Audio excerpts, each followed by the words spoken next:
Anyway, just to finish my story, I got somebody arrested yesterday for driving crazy. And I have custom plates and it says the name of this ministry, so it's like it's kind of funny. He could easily find me. No, he couldn't. He really couldn't the way I structured it up. But the bottom line is he could find a mailbox. But anyway, I never check it. So that's how I know I'm okay. But this crazy guy came across our hood, did a bunch of stuff, cut people off, went on his shoulder, braked hard, made somebody brake hard, just being a jerk to everybody. And we called the cops, 911, and next thing you know, they were down the freeway about 15, 20 miles, and they got in behind him, pulled him over, and I don't, it's I can only presume, but felt good. Anyway, welcome everybody. You don't need to get angry at people. Have a soft heart. Let's use the police what they're there for, There are some good things about police officers, guys. It's not all bad, and I watch a lot of that bad stuff online. There's a lot of good cops out there, sensitive, really understand their oath of office, really understand that we got a bad rap. And it wasn't until like the late 70s, early 80s when they kind of flipped it from, being a peace officer to being somebody who was a profit center for the city and the county. But God bless them. There's some good guys out there. And, that's one of the things about the living in the private program at the very end. We're not sovereign citizens and, we don't play that game. The element of being a state citizen is a well-rounded fact in law. As a matter of fact, just to give you guys a quick update, and tomorrow's our final meeting on the book. We're going to get it lit. And hopefully to be out by the end of this week. We have a book, guys, that it's about 90 pages. It'll be an easy read. It's not like, double space kind of a thing. So it'll be an easy read. But the book, it goes into the Supreme Court rulings that are shepherdized, and it goes into the fact pattern of what happened in this nation over time. And it shows people how they created a federal citizen out of being an employee and thinking you are the citizen. You're actually holding an office of your birth certificate called U.S. citizen. So hard to believe. And every attorney, everybody that hears what I just said is going to come unglued. And I don't care. It's just, I'm at this point where I can prove what I say in law, and I have the Supreme Court to support what I say. And yeah, a corporation can be a citizen. And that's really what your birth certificate is. It's a corporation. It's called an ins legis trust. And when you start to understand how they do these things, and we take this trust and we go and operate the trust, you're really holding a position of trustee. You're the person that went out and used it to get a driver's license. Now you're holding a position called driver. Um, you're doing all these forms and function. You open up a bank account, you fill out a W-4 and a W-9. Now you got all these jobs. You're a taxpayer. You know, you're a U.S. citizen, U.S. person, according to your bank account, bank records. Um, so I really want to just take the approach with you guys to understand there's a different way to think in this book that we are coming out with this week. We're going to have a 48, 72 hour kind of a period. And I'm really going to ask you guys, please, please, please, just send it out. We're gonna have it out there for like 99 cents. You'll be able to download it to your phone, you'll be able to download it to your computer and add it to your Amazon books, whatever. And it's a great read. You'll be able to buy a bunch of copies for friends, family, for them. Um, And we want to get this to be an Amazon bestseller for a lot of different reasons because the algorithms push it and promote it a lot more when you do that because it looks like uh, um, a great read. And bottom line is, yeah, Chris, I have a lot of friends that need to read it.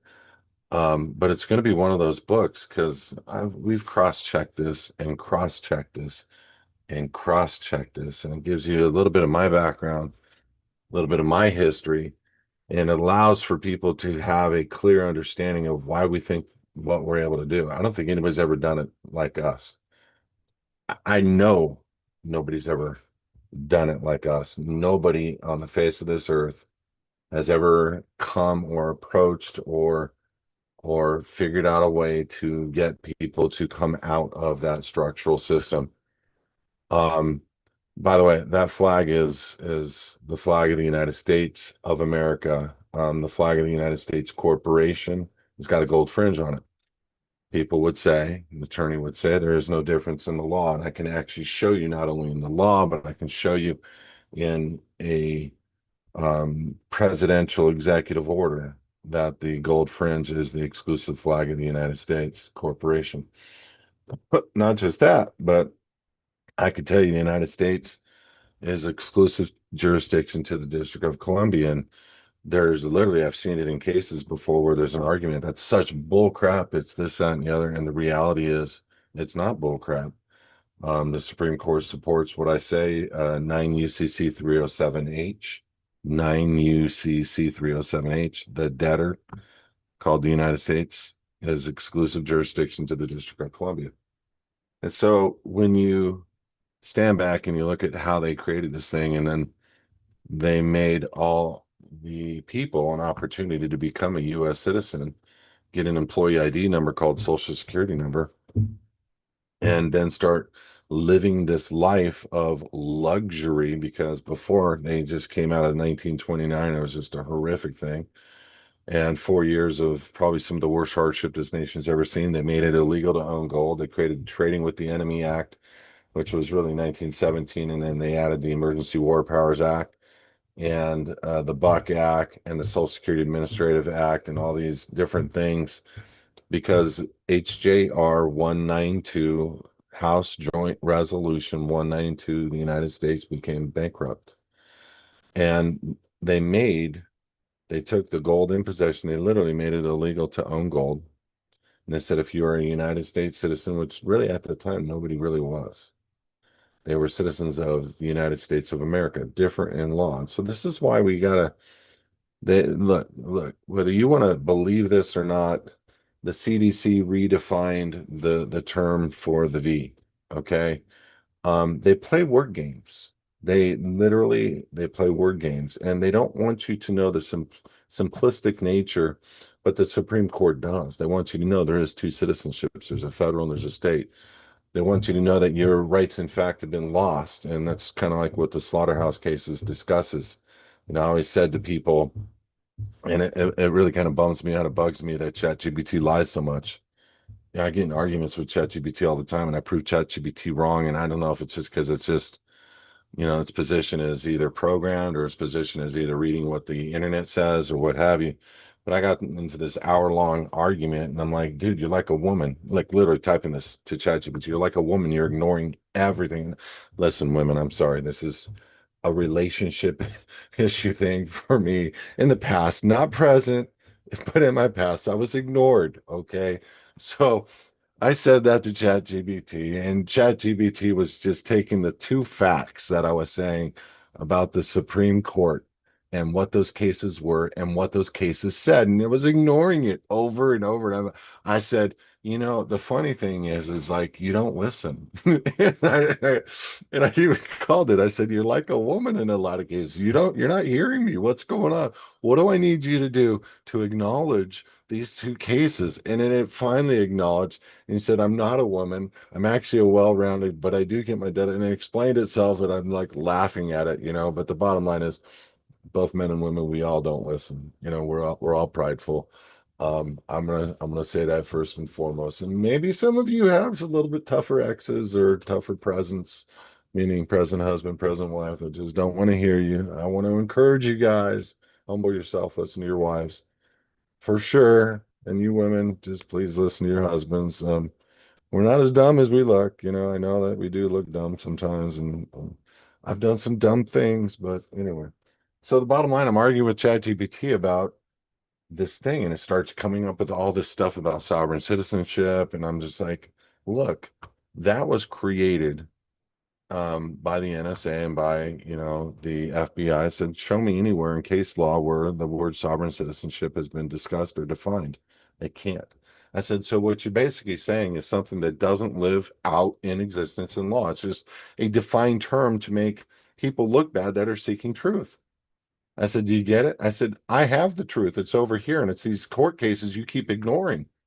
And I said, and I only need two, but I got 100. And I said, here's the 100, and I pasted them into ChatGPT, and it went, and it's like, and I said, and all of these are shepherdized, which your guys are gonna, you're not gonna see all of them. We have all of them, not, we don't have all of them. We have like probably 75, 80 cases that are Supreme Court, mostly United States Supreme Court, and some of them state, uh, but that show definitely what our position is as what our founders were, and the fact that it still exists in the law, and the fact that we to be I said this to ChatGPT about the 14th Amendment, and ChatGPT came out and said no, it did not take away your rights, this, that, and the other. I said, "Hey, listen, ChatGPT, take away any predisposed opinion that you may have, and let's understand that this case says this, which means you're wrong."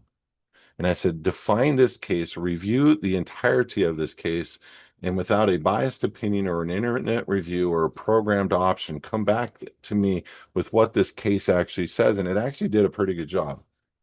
And I said, okay, now that you've read this, it's pretty obvious that my position was correct about the fact that as a US citizen, you do not have access to the Bill of Rights anymore. And ChatGPT agreed, and it said on these various different things and why you don't. And the bottom line is this: in America, we're watching this nation, these people running a corporation over you. And yeah, there is a republic. It's called the Republic for the United States of America. There is no other one. There are people pretending to operate republics, and there's a guy out here in California doing the same thing, pretending to operate republics. He's an ex-felon, and I don't know why. Unfortunately, I don't have a criminal record. I am a licensed real estate broker.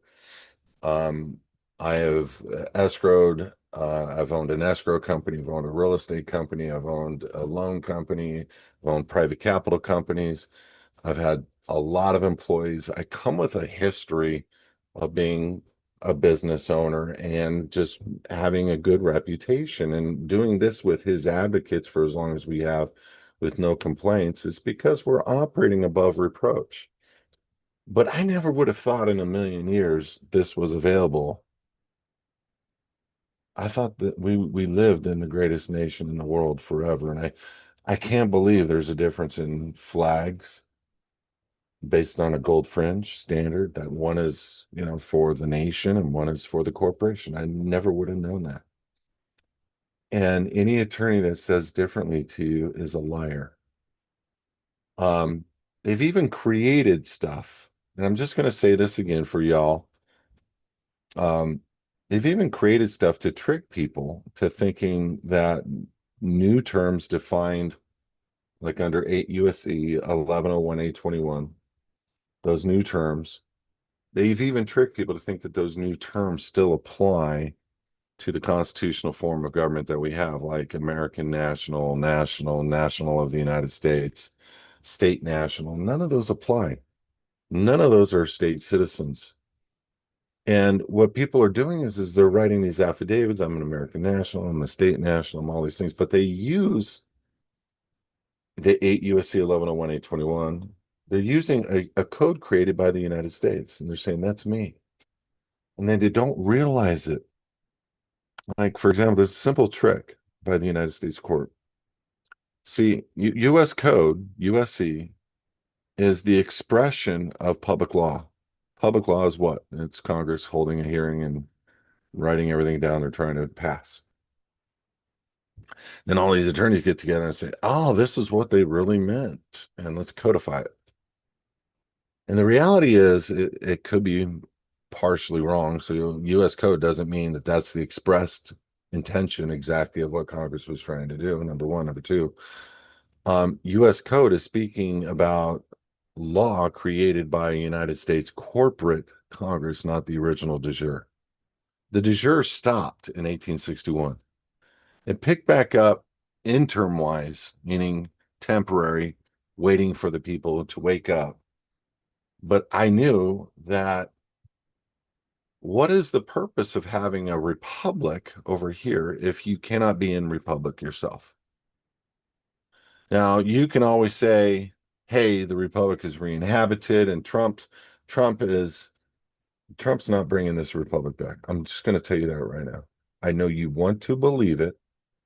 Trump is not bringing the republic back. No way. And I can make this argument with anybody, and I'm not here to argue with you. I'm not here to put Trump down. Trump is the president of a corporation known as the United States, and that corporation is defunct. And Trump is the greatest at dealing with creditors in a bankruptcy. How many has he had? Okay. Trump is the greatest at dealing with creditors in bankruptcy. What are we doing right now with all these foreign countries and creating new deals that allows for our creditors to get more income? What are we doing with finding all the waste? What does it matter if you find, listen to me really carefully, the country's still in a bankruptcy. It's not exited it. Okay. There's been no public law that said the country has exited a bankruptcy. As a matter of fact, Congress in 2005, the Congressional Budget Office said the debt is not recoverable. It's over, which is why they created the NSA, why they created Homeland Security. Homeland Security is over the United States. Trump serves Homeland Security. So if you understand the pecking order of things now, grandioso, bunch of generals out there siding with Trump, working in the background, 5D chess. I got it. Everybody wants to think. Listen, go get in Republic yourself. Go get into Republic yourself. That means you are self-governed. That means you fall under a different law. You're no longer a debtor, you're a creditor. Super important. I said 2026, they're going to start chipping people. I said this. 2027, they're going to bring in a one world religion. Remember this. Remember this. Okay. This isn't prophetical. This is written in the Bible. Kind of not that exact, but yeah.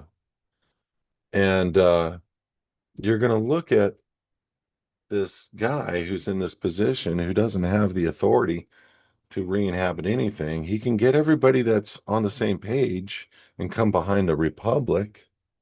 That hasn't happened yet. And there is only one republic that is properly re-inhabited on the face of the earth and did everything lawfully, and that's the Republic for the United States of America. There's only one acting president who was lawfully elected per the Constitution. His name is James Buchanan Geiger. The irony is the last lawfully elected de jure president was James Buchanan. The first lawfully elected, re-inhabited republic president was James Buchanan Geiger. I just find that very interesting, very, very weird. There's a lot of very weird things that happened.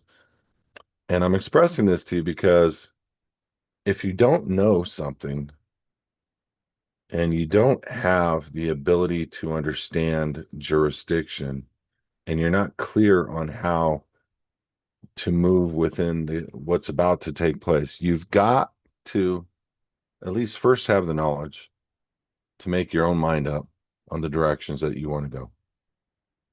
What's wrong is there's a lot of disinformation. A lot. I am not promoting disinformation whatsoever. As a matter of fact, the only thing that I promote is Supreme Court rulings that support what I am allowed to do. And I am constantly battling people's thoughts that they can come and encroach a private foundation or a private individual and steal their stuff or whatever. And we are very successful at stopping that.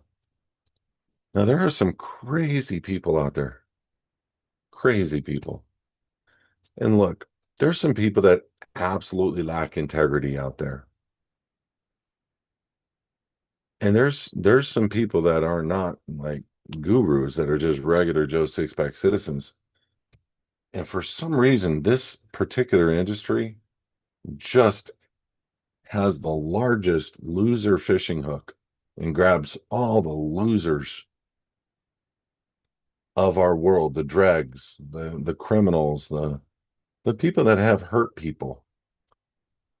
And then the people that want to go to another country to marry a girl half their age and try to get them in, and you try to use our services to get them a passport. I mean, I hear all these crazy things, and I'm kind of saddened by it actually.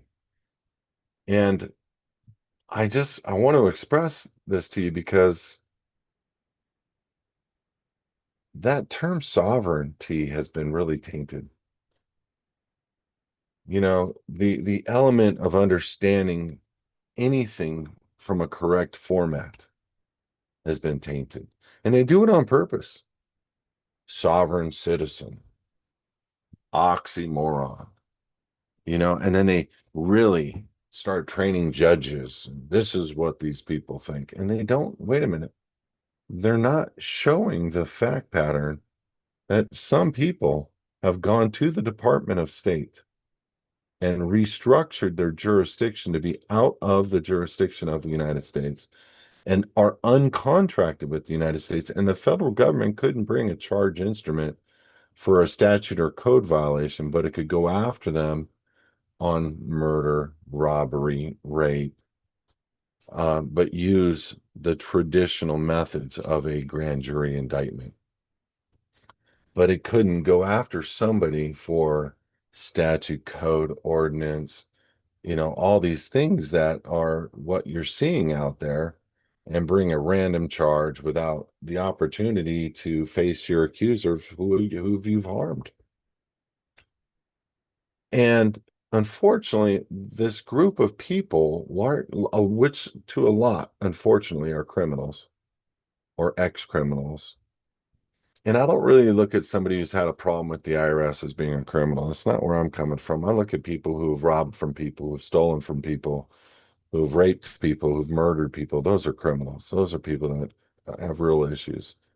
And I have found out people are straight up on the Megan's Law list or the Megan's whatever that online thing, and I refuse to help them. I don't want to do business with people who are trying to escape, because that's not self-governance. That's somebody who's harmed, hurt, has a victim.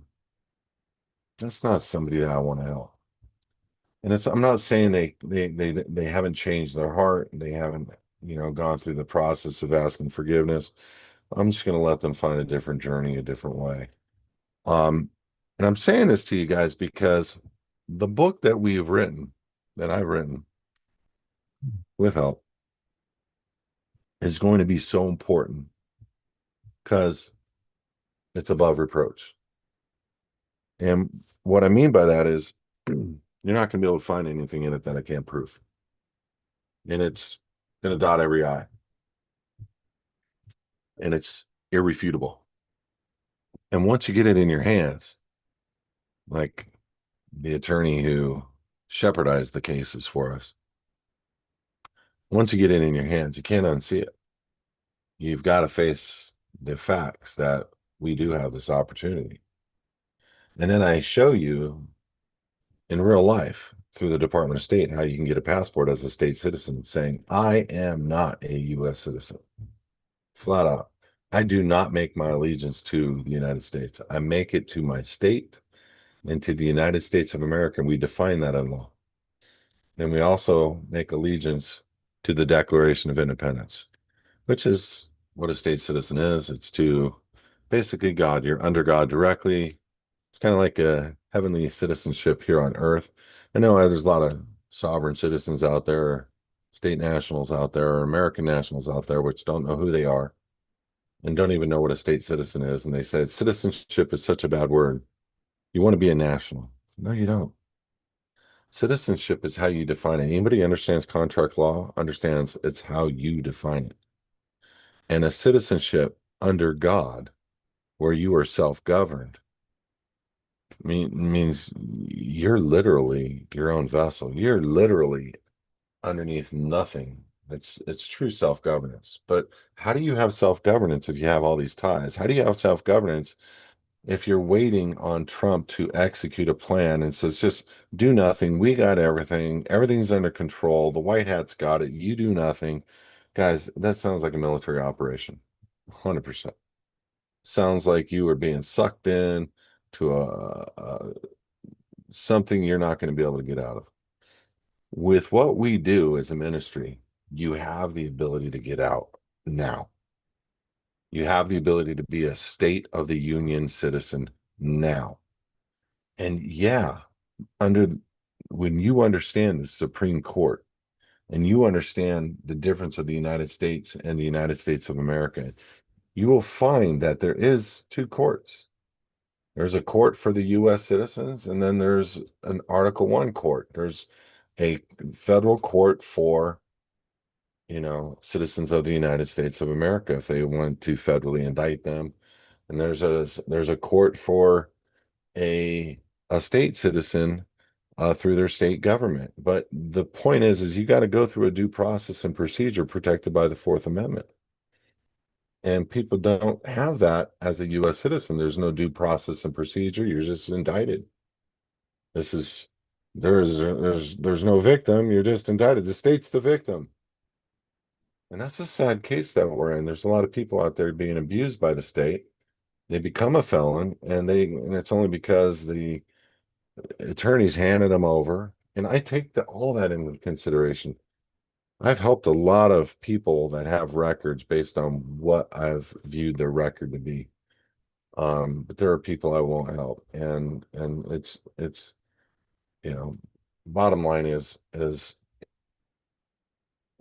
the only thing stopping you from getting a passport is if you're an international child trafficker, or as if you're an international child kidnapper, or if you made some deal that you're not allowed to get a passport. That's it.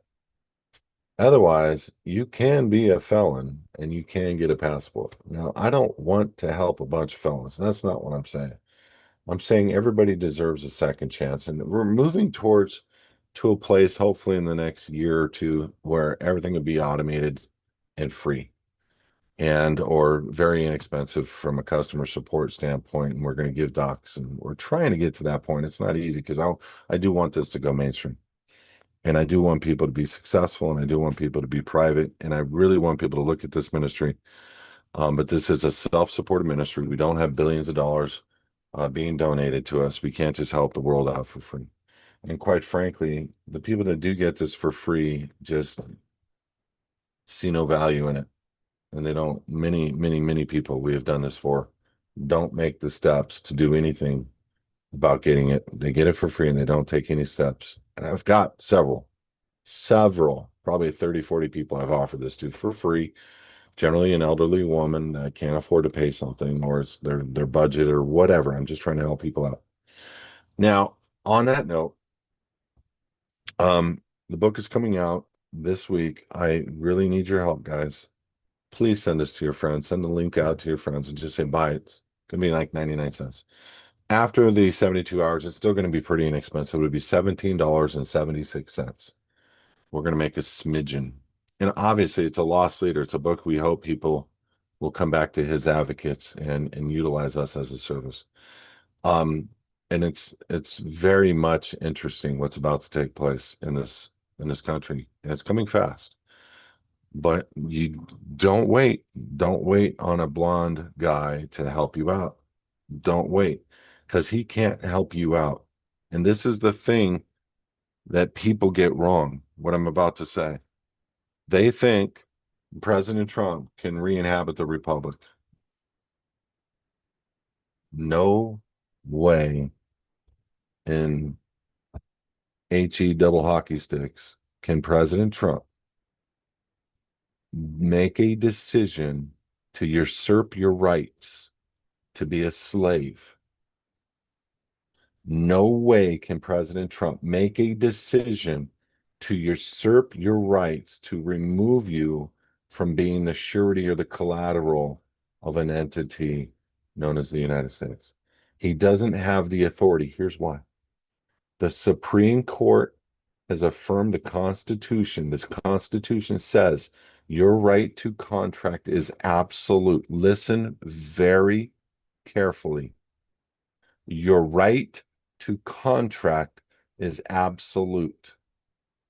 You have a right to be a slave, and no other man can come between that.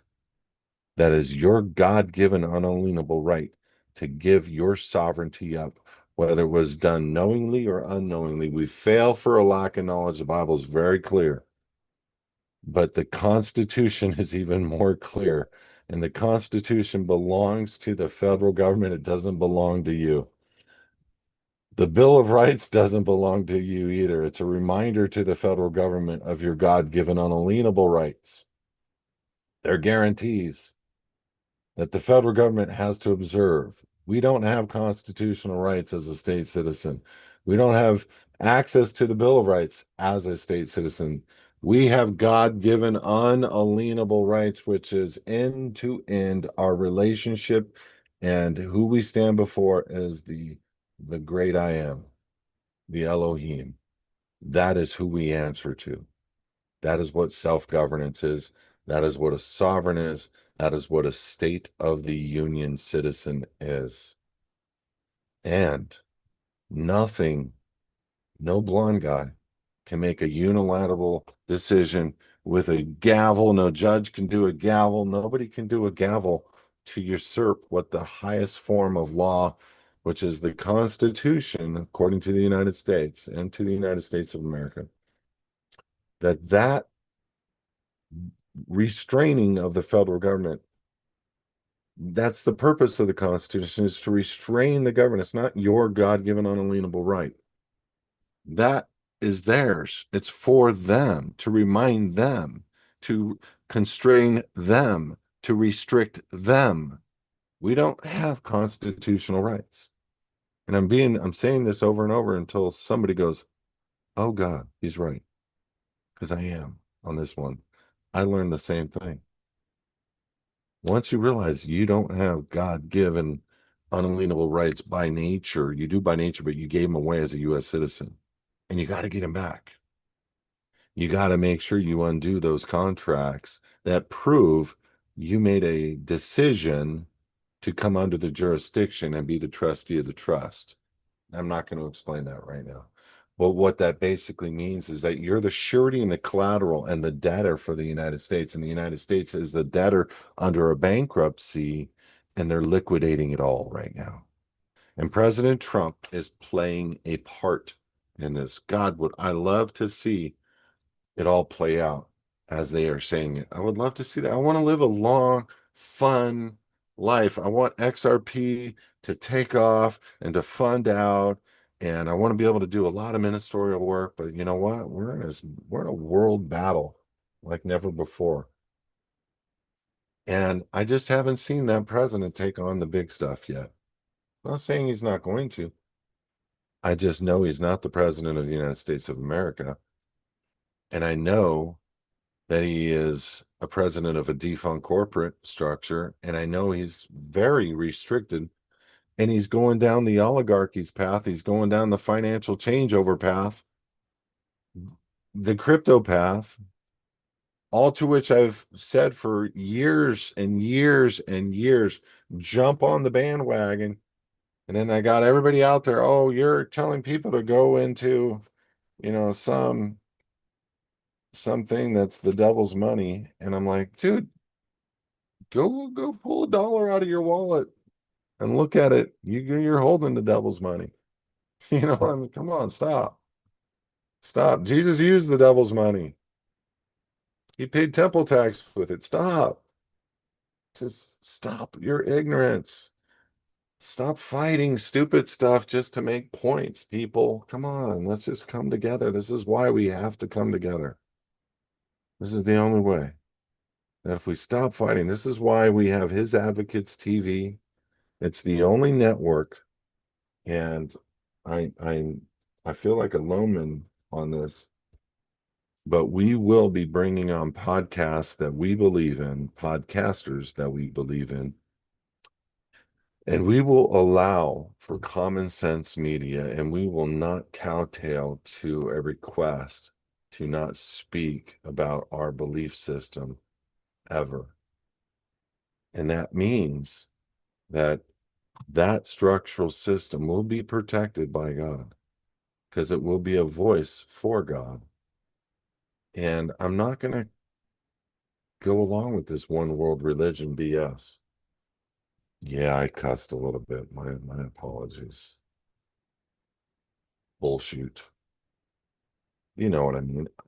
We're not. We're not going to placate to the one world religion. We're not going to placate to the one world order.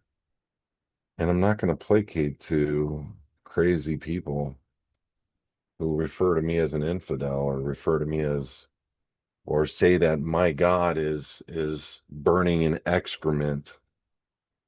I'm not going to placate to that. I'm going to speak the truth. My God is the only risen Savior, the only Son of the Most High Elohim, who came down and was put on the cross for one thing and one thing only, and that's the final covenant to allow for you to have an opportunity to live with Him forever and ever. That's it.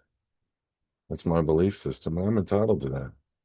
Just like you're entitled to your belief system. But when you start saying to somebody they got to believe in one thing and one thing only, see, this is my platform. I can speak my platform. You don't have to listen, but it is my platform. His Advocates TV is the people's platform. It's going to be the faith believing, Bible believing platform. It's going to allow for common sense media. I'm not going to allow for, there's a lot of great podcasters out there, but they bring hate with their rhetoric. I mean, and their rhetoric sometimes is really good. Their rhetoric is speaking volumes and their rhetoric is truth. But they don't know how to deliver truth. You know, they don't know how to find that commonality with the people. They just want to spank, spank, spank, and they're just very rude. You know, His Advocates TV is going to be the only network that is going to allow for all positions to have discussion points. And then anybody that just has their rhetoric and hate speech and you're not allowed to do this and everybody's doing this reverse psychology now, and we're not going to put up with that anymore. You know, you want to be gay, go for it. That's between you and your God. You want to be, you know, you want to live in your lifestyle and but you will not point to me and tell me how to raise my kid. You will not point and tell me I have to have my kid put up with hearing your position. He's my property. He's belongs to me. And this is where we're going to bring the family unit back together. And we're going to talk about the ideas of raising and making awareness of faith again and starting with, you know, the ideas of the core unit, the core family unit in the home and getting fathers to stay in their home and getting rid of these ridiculous things that it's sad, man. It's sad. I saw this little boy. His mom was twerking, and some guy was coming up behind his mom twerking, and this little boy ran up. He's like, "What are you doing, mom?" It's sad. It's just sad. We need to be raising our children differently, and I really want to give a platform that's going to allow for people to communicate the American ideologies that made us the greatest nation in the world. And it took them a long time to steal those ideas away and those ideologies away. But I'm going to tell you right now, looking at what's come behind Trump, looking what's come behind the world, uh, I'm going to tell you right now, I know we're not too late to bring about an opportunity to make a major change in this world. And I really want to look at the truth of the rapture or the lack of the truth of what is being taught in church. And I want to just give you guys a different personal opinion of, and it's not a non-biblical opinion, but there are some things that have come up over the last 150 years that were not the mainstream of what was taught in the Bible over the last, 1500 years or whatever. There's a lot of things. There's a lot of things that people need to realize that were added to the Bible that aren't in the original. And those are things that we need to take into consideration. And because it talks about things that really I don't think God would have the heart to let people hear. And that's unfortunately the truth. Just like I was raised on the New King James, and that has 172 major differences from the original King James to the New King James. I own a 1613 King James. That's got just a few copies left in the world, and that has an extra 14 books in it. Like, where did those go? And it has 13 months in a calendar. Where did the extra month go? And why are they doing those things? So there are things that you've not been taught. There are things that are absolute that are need to be talked about. But don't take it and dismiss the authority of God or dismiss the truth of the Elohim or the understanding of what his son was here for. Because there's some basic truths that we can just cleave on to and that are absolute and that are super important for us. Anyway, um, okay, XRP holders, we're at the T. We're at the T. It's about 300 yards out, man, and it's a four hole, and we're gonna par this one. I'm telling you, guys, get excited right now. If you have any questions, post them to the Q&A. We don't answer the questions here directly. We don't allow people to talk on the Q&A, but post your question. We'll get them answered. And I also have a ton of questions I got to get answered from the existing living in the private members that we're going to um, address here. And we're creating a humongous knowledge-based system for people. And it's going to take us about a year to do it, though we're utilizing a lot of technologies to help us to do that. Guys, look, I started talking about XRP 6 years ago. I'm not going to get into all of it right now. August 1st, what are you hearing the president say? The president of the corporation, Donald Trump. What are you hearing him say? Payments for the United States start August 1st. Okay. When I first started talking about XRP, it was at 21 cents. Today, it's somewhere around 355. Okay. 355. I did a 14x for those people that listened. I get to talk to people all the time that did what I told them to 6 years ago, 7 years ago, whatever it was, and started buying in and started holding and listen to me. Please, please listen. There are people out there that are talking about these hard wallets being corrupt and that you're never going to get your money off of them and you're not going to get your money off you're not going to be able to transfer anything or buy anything. Just do me a favor. I don't know what their purpose is. Well, I do, but I don't want to get into that. Don't listen to them. Go to walletscrutiny.com, walletscrutiny.com. Go find yourself a 10 out of 10 wallet, hard wallet. Buy the crud out of ISO 20022 compliant currencies. There's about six that I hold. XRP, XDC, XLM, HBAR, IOTA, and I'm ADA. The There's a lot going on, and I don't want to because I got a lot of questions to answer. I don't want to get into it too deep. But August 1st, the payments turn on for the United States. July 14th was the absolute drop dead date for banks to flip.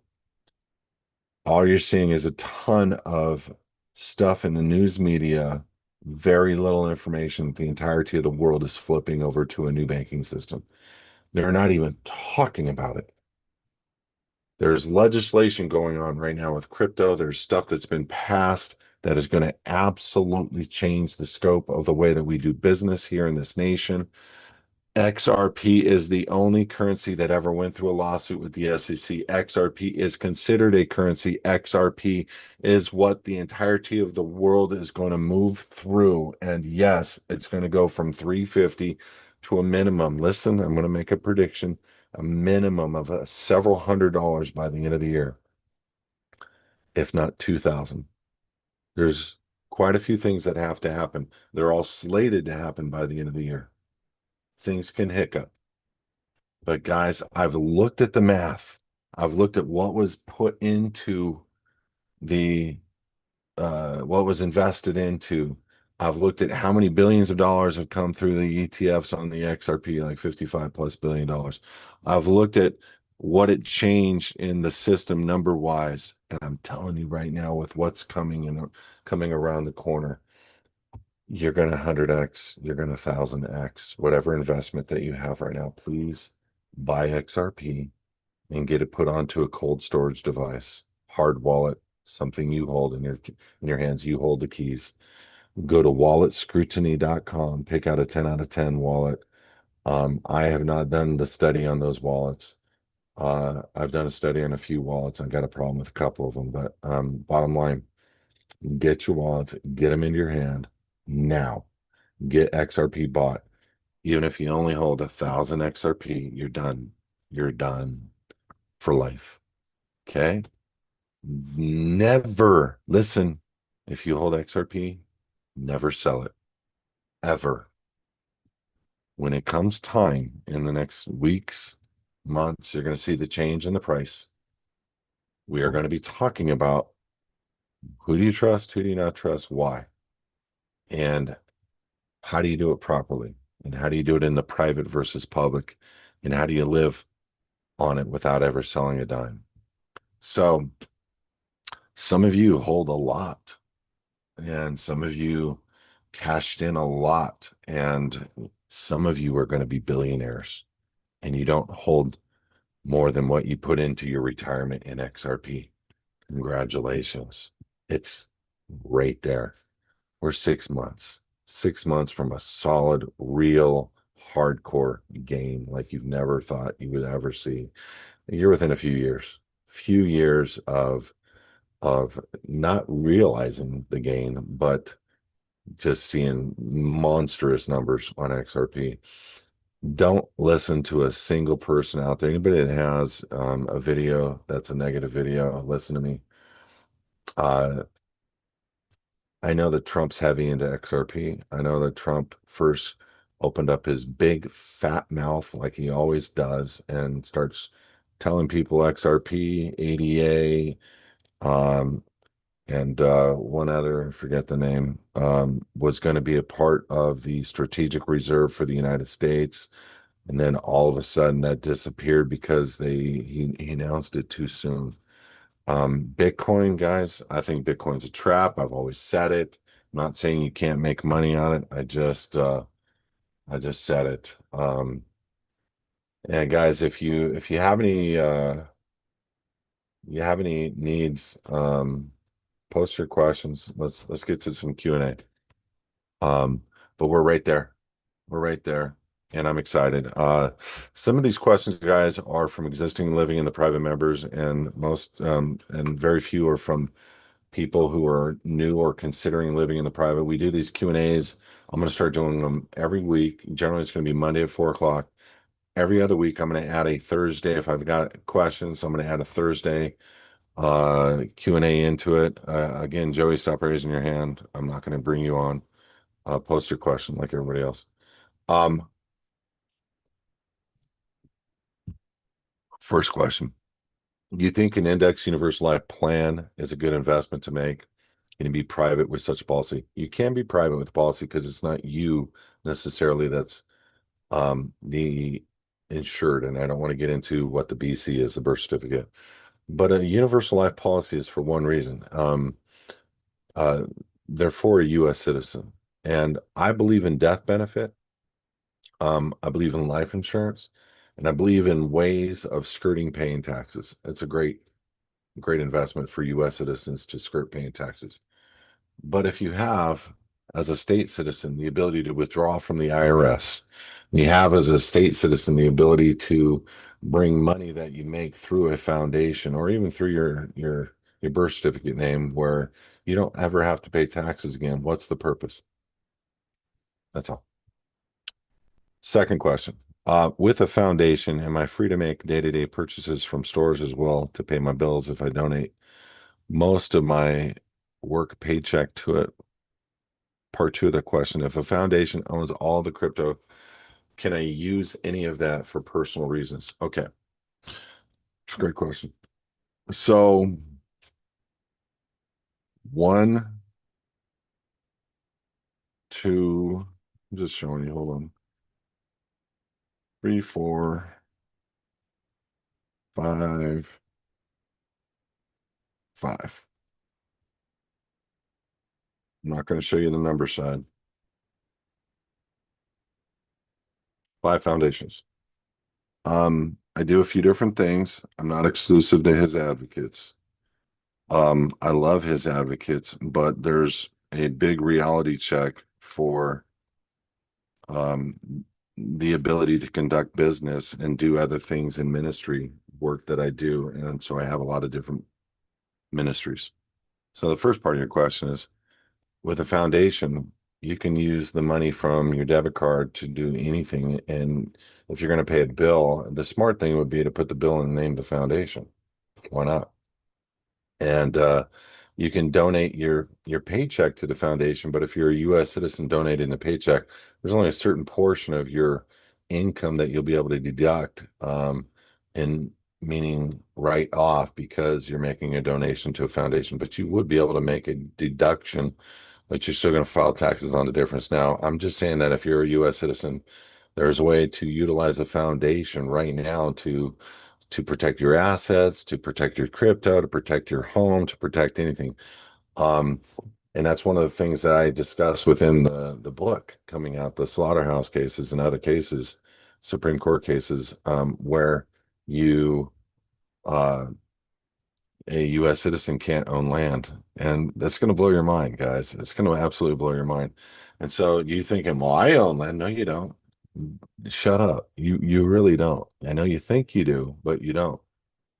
And it's important that you get your mind wrapped around. And I know what a deed is, and I know what legal description is, and I know what meets and bounds is, and I understand the difference of a title, and what title looks like and what vesting is. As a licensed real estate broker in California, I've done thousands of loans and I've spoke on this topic. So the reality for a lot of people is that we don't own the land. And so that whole flip in the 30s and 40s from old school deeds, fee simple, meets and bounds versus current deeds, in a name that they own. The birth certificate is the name that they own.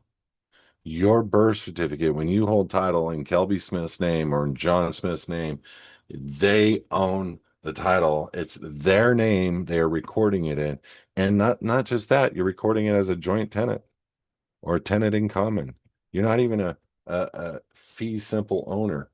And you're recording a legal description. So you own air, everything above the air. And I say this respectfully, not to put anybody down. But we all failed for lack of knowledge. And I was a licensed real estate broker for a long time, and in real estate for a long time, even before I was a broker as a realtor. And I did not get this portion. And it took me a long time. And I went, oh my God, thank you, Lord, for helping me understand the truth finally. And so we fail for lack of knowledge. It took me a long time to figure it out. Now I'm the only guy sharing it like this and showing people. We actually do give people how to do a real deed on their property. We can charge you for it, 495. But we also do it for people that are in our living in the private program. We'll give you a copy of a template deed that you can do it yourself. It's very easy. It's not hard at all. Um, Second part of your question, uh, if the foundation owns all the crypto, can I use any of that for my personal reasons? Look, if the foundation owns your crypto and you've done a proper chain of custody on the crypto, meaning sold it, donated it. You created a document. We have these documents on hisadvocates.org where you can have a foundation. You can, and if you're a VIP member, we'll give it to you. If you're living in the private member, we'll give it to you. Where you buy crypto, you know, using your cell phone, get it sent to your cold storage. Make sure that you properly donate the cold storage device if you don't buy it with a foundation debit card, that you properly identify the cold storage device being donated as well as the crypto being donated, and go through the process and get it notarized now. Okay. So that way you can have a foundation, have the crypto owned by the foundation, and the crypto can be used for any reason you wish. But there is no real thing to say that I can use for personal reasons. Um, Look, we are all subject to God. Everything on this earth is owned by Yeshua, my belief. Okay, chapter 5, book of Revelations. I saw him who sat on the throne, written on his hand. Well, the bottom, I'm not going to do the whole scripture. I can, and I've done it several times. Jesus was on the throne. Okay, God was on the throne. Jesus, nobody was found worthy to open up this scroll and it says title deed to the earth. Jesus was found worthy. Okay, he walked up to him who sat on the throne, took out of his hand this document written on the inside and on the outside, sealed with 7 seals. There was only one. Jesus wasn't just about redeeming us, it was about redeeming this earth. Okay, because he's going to come and set up for 1,000 years. I don't want to get into biblical debate with people. The reason why I'm saying this is we own nothing here. To placate and make a pretense that we can own something is kind of like a smack in God's face, if you will, because he paid for it, the title deed to the earth. So why are we taking little tiny portions of the title deed to this earth when we are sojourners on this earth? Why don't we take this opportunity and give it to him right now, be in control of it through a church that says he is the beneficial interest, Yeshua, Jesus, beneficial interest, that we are the executive director or managing director. Why don't we do that? Because now you're operating in accordance to the word and you have protections like you would not believe. Foundation can't be brought into court.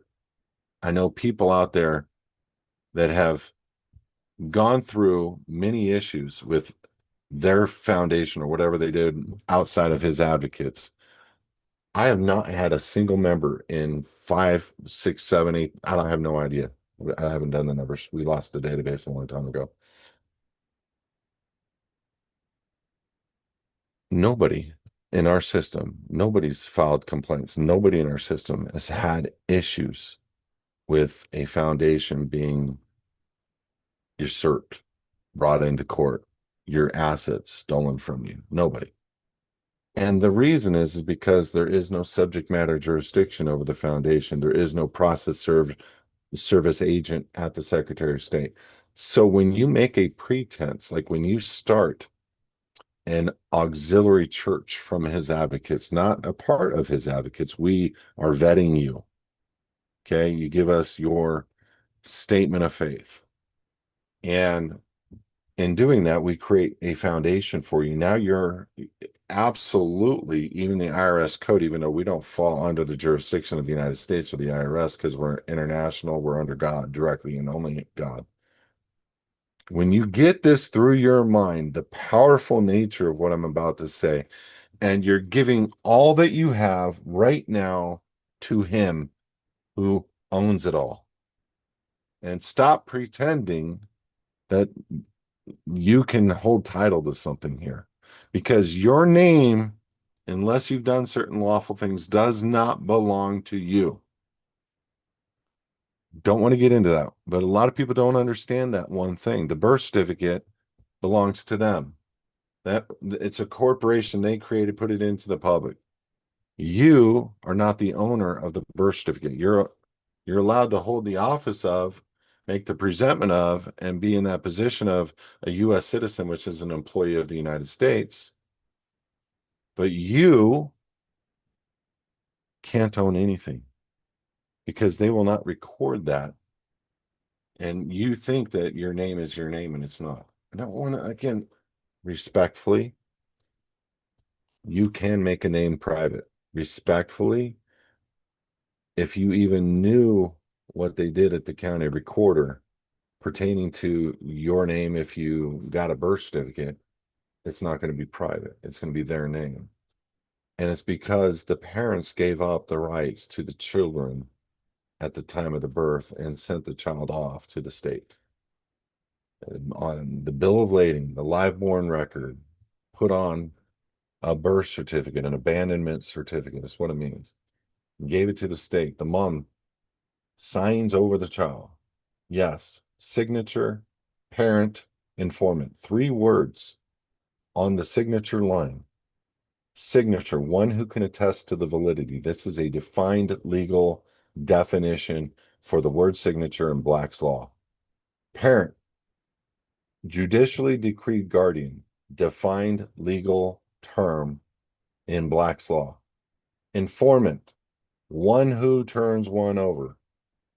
The mom, the one who decides to turn the bill of lading, the title of her child over, agrees that she is the judicially decreed guardian and can attest to the validity of the instrument, all in one line on the bill of lading. The bill of lading, the live born record, transfers to the state. They put it on an abandonment certificate, put it in the public. Father, please come and make a claim. No father does. State now owns the property. That's no joke. Any attorney that wants to take this on, let's go. Let's go. Respectfully, let's go. You don't know. You know what you've been trained to know. Many of you don't even know the Supreme Court does exist as it relates to state citizenship. I get it. You were trained differently. I was trained in real estate. And I didn't know about land. I wasn't trained about land. I was trained in real estate. I was trained in titles differently than when I actually looked at what real titles look like from the 18 and early 1900s. I was blown away by, look, you go to church, you're only trained so far in the church as far as, what they want you to know. There's different styles of cleaning. I learned how to clean differently, and I'm like, man, why didn't I ever know that? We can always learn. Just humble yourself, guys. Just let's humble ourselves. We can always learn. And I've learned a lot from attorneys. I'm learning a lot more from people that are outside. But you can learn from all kinds of things. Just humble yourself. But the bottom line is this. By the way, for all the LPP members that are listening right now, if I don't get to all of the questions right now, I'll hold another one on Thursday, same time, and we'll finish them up. So my heart is to not get into answering your questions, the ones that are difficult, the ones that are outside the box online for LPP members that have a little bit more of a twist or a flavor or individuality or unique or whatever. I want to address those personally. And so my goal is to create, and I've already done probably close to 3,000 questions. And what we're doing is we're going through those right now, and we're creating a knowledge-based system that people can, um, that, even artificial intelligence, even though I don't agree with it, it is very helpful in a lot of different respects. You just got to make sure you're dotting your I's with it. And you got to make sure you know what you know, because you can ask questions and AI will lie to you straight up, whatever. It does. Just being frank. So, but what I've determined is by answering these questions this way for people, they get a much broader sense of how to respond, what to do, what not to do. So I want to address people and their questions personally in a lot of different ways, but this is my way to get it done and get it done appropriately without having any hiccups or any issues. So that's what I'm doing. Next question. When renewing driver's licenses, aside from writing non-assumption, do we need to change anything on the checkboxes differently or create a new box on the application. The only thing that I did on the renewals, because sometimes you got to go in for a renewal to check your eyes, sometimes you got to go in for a renewal, um, and they make you sign the digital thing. If I'm going to sign the digital thing, I'm just going to sign in cursive the words non-assumpsit. So I'm not doing non-assumpsit underneath my signature. But guys, be careful because they're being trained right now to look for this, and not everybody's gonna see this, but I'm looking for a pin so I can show you. Give me a sec. There we go. But it's super important because you get one shot, and the word non-assumpsit literally means he did not undertake. And so you're not agreeing to the terms of the renewal, you're not agreeing to the terms of the driver's license. But if you're just doing a renewal and you haven't dealt with recontracting with the DMV, you really should consider that. But when I say sign non-assumpsit, I mean sign non-assumpsit. Okay. That's not your signature. They can't interpret that as your signature. And down the road, it could be helpful. That's all I'm going to say. I'm not going to go into it any further. Because there's a lot of discussion points that we can do around that. And that's it. Okay, hold on. Next question. The fella who introduced this to me says we operate under common law. No, no. Unfortunately, there's God's law and there's man's law, and there are some common law countries. England is one of them. Many of our laws come from England, but the reality is when the Declaration was created, we come under natural law, God's law. And yeah, there's a lot of things that were created to protect our God-given unalienable rights, like the Fourth Amendment, our right to a trial by jury of our peers, and all those different things. But there are some common law states, common law, when I say states, I mean like countries like England that do fall under that, but everybody has natural law. It's just what's awesome about us in this nation is when you're looking at state citizenship, that word state people think of as a body politic of people. And the definition is very, very loosely termed, but there's no entity, there's no corporation, so what is it? It's a body of people joined under the Declaration. What does the Declaration say? It says he is the king, we are self-governed. He is the sovereign, we are self-governed. It is a form of a common law, but jurisdictionally speaking, you can't have access to that common law unless you deal with the contracts that took away your God-given unalienable rights. And so you had a right to contract under the Constitution. It's your highest form of law that you get to do. The Constitution says the highest form of law is two men's rights to contract. Um, and that's just a fact. And so when you give up that right to contract, um, as an under God, directly being self-governed, and you decide to come under man and being governed, that's your God-given unalienable right. Nobody can get into that. So you have to come out of that first, and just declaring to come under the jurisdiction of common law is what most people try to do, and they're making mistakes. Judges are experts at getting you to understand that you don't have those God-given unalienable rights. And judges are experts at traversing people that do have God-given unalienable rights over to the jurisdiction of the United States.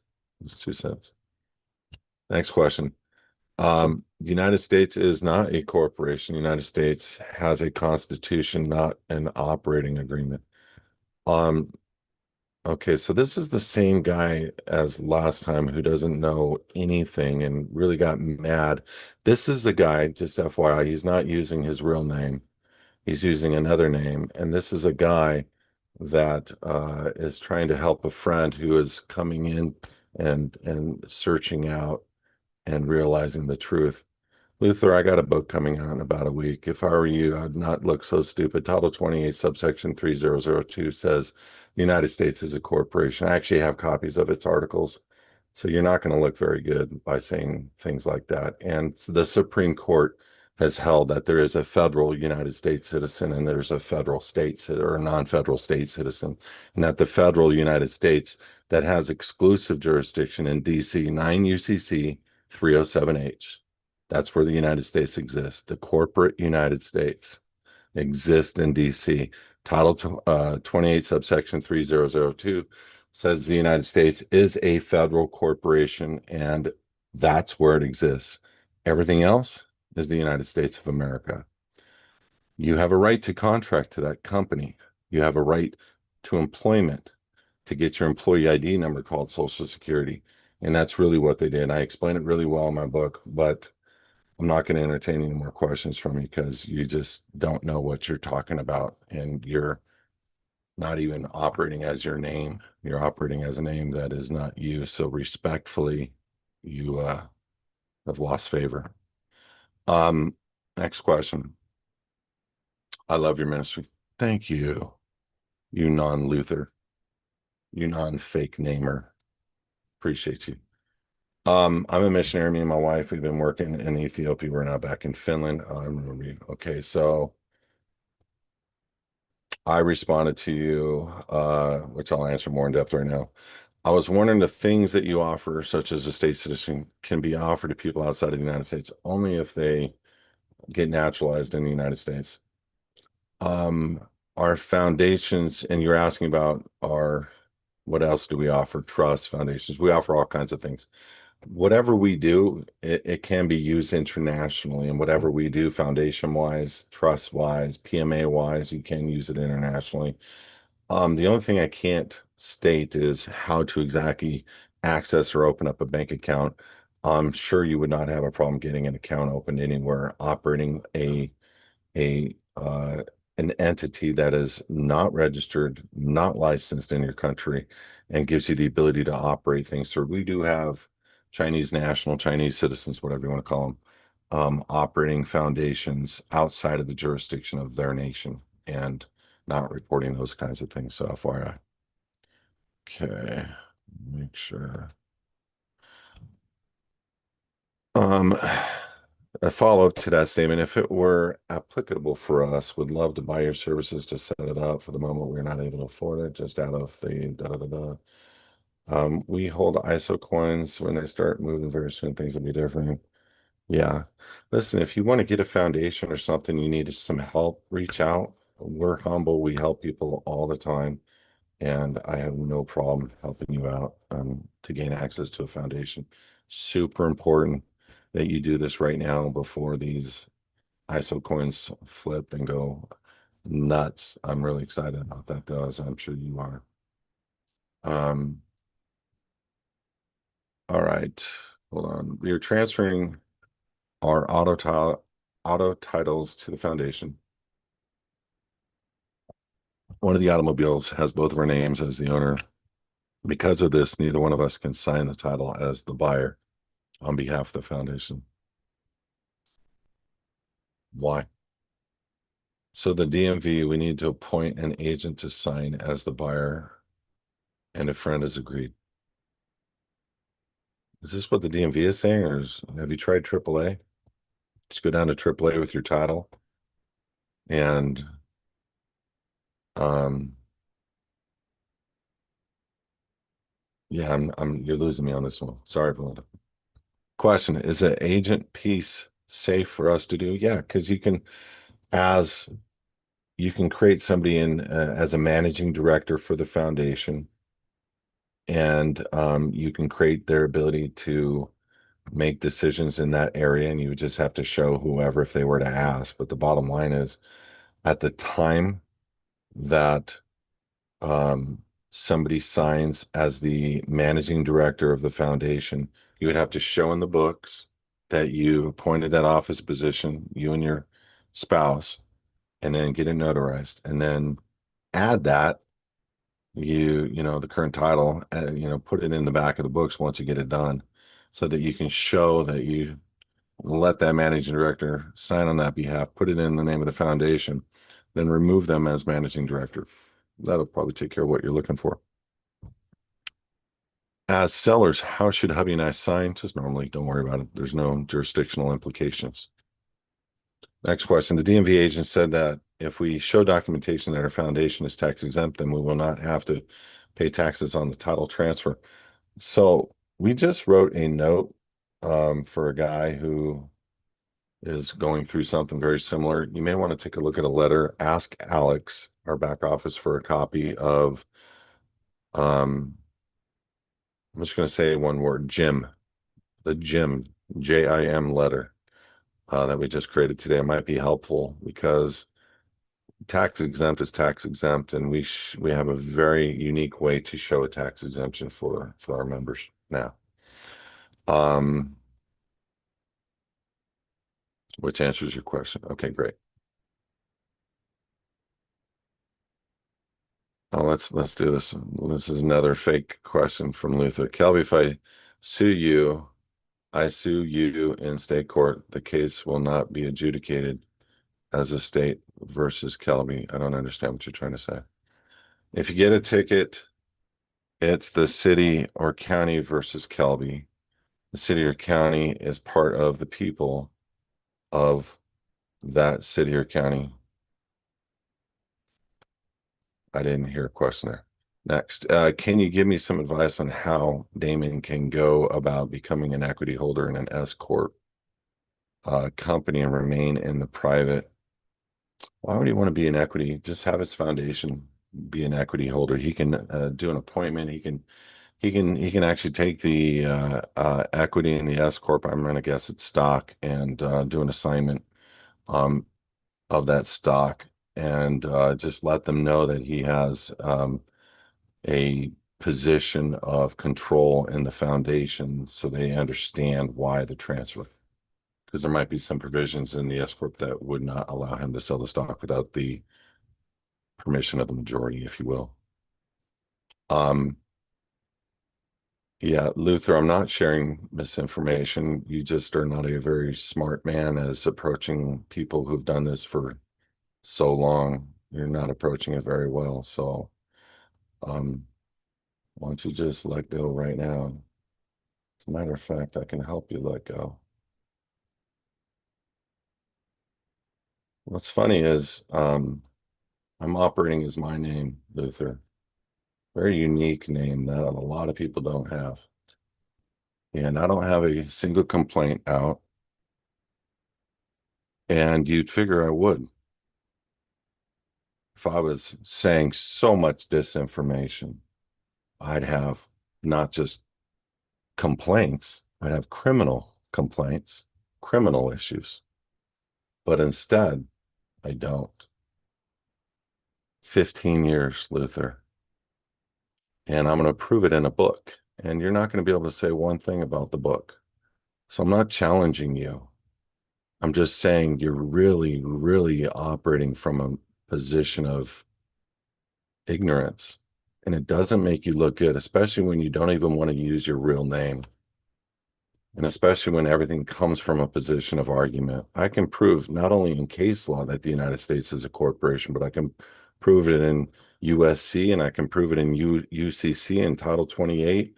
I can prove it all over the place. You're operating out of ignorance, and that statement just makes you look idiotic, like you're just trying to challenge anything. So I'm not even going to address you anymore. Just hang up, let it go. Tell your buddy, don't join, do whatever you're going to do. But you know what? You're going to probably keep coming back because that's what your friend is going to do. He's going to make a decision that's going to be outside of you. So either you're a cop, you're an ex-cop. I don't care. I have plenty of cops, federal agents, retired, plenty. Okay. I have plenty of people that see what I say as the truth, and I don't need your approval, and I don't need your challenge either. So before you challenge somebody with so much ignorance, go actually do the work, because this is all it makes you look right now as being a really dumb, ignorant person. Because you keep coming at us with a fake name, fake things about what you have to say, and you don't have a clue about what you're talking about. Because if you were at all right, it would be a nightmare for tens of thousands of people that are operating privately through this ministry without any hiccups.